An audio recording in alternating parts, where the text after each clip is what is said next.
I'm attracted to stories, and having my Opa tell stories, I can recall him telling stories of his childhood.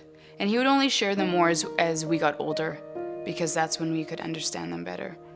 During 1943, him and his family were in the Ukraine, and it was during World War II, and they had to leave. And they eventually made it to Holland, and in Holland is where they met Peter Dick, who was working with MCC, and that's where they eventually were able to come to Canada. They're on the boat coming to Canada, and they're nearing Canada, and his mom started crying and just said, finally someone wants us. And I think that just probably sums up their past 4 years of not knowing where to go, but yet the whole time just being led by God and just relying on that.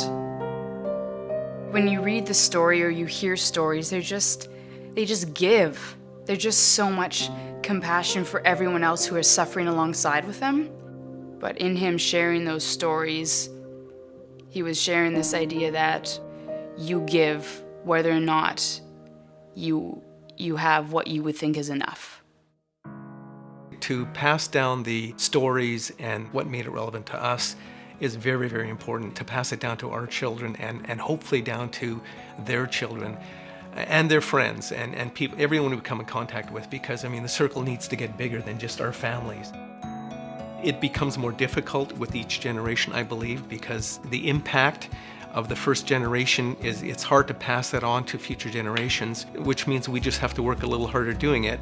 And we just need to introduce them to many of the things that we heard about, but now we must read about rather than hear about.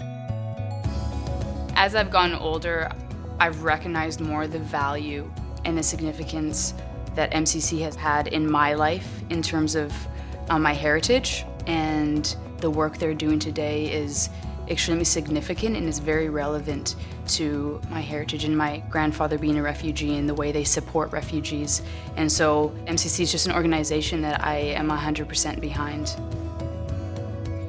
The legacy that my grandparents and their generation have left is remarkable and sacrificial. Like the writing on the wall is just God's story. And when I recognize that and acknowledge that, my giving is just that much more genuine. I think the act of giving comes from watching those people around you give. Is when you see the people around you giving, you yourself recognizes that as being something that you do. Because I have been given so much. There are needs in the world. I don't want to sit around and do nothing.